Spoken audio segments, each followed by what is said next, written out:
Apa beza simpan duit dengan simpan emas? Sebelum tu save dulu video ini untuk rujukan. Bayangkan 20 tahun lepas 100 boleh beli satu troli barang dapur. Namun hari ini hanya mampu beli beberapa jenis barang sahaja, betul tak?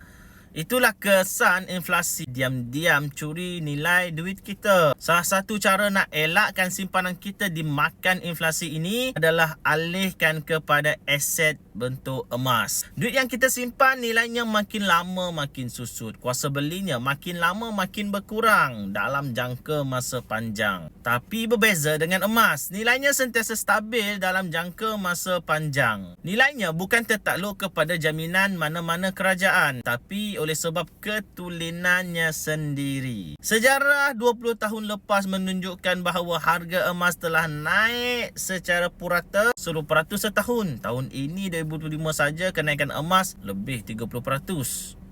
Jadi simpan duit hanya untuk keperluan semasa. Untuk jangka masa panjang, alihkan kepada simpanan emas. Jika anda nak mula simpan dan dapat bimbingan percuma menyimpan emas dan berilmu, boleh tengok video 5 langkah untuk mulakan simpanan emas ataupun isi beg biru dekat bawah. Saya akan bantu dan bimbing anda sebanyak. Jemput follow dan komen untuk lebih banyak ilmu emas dan kewangan.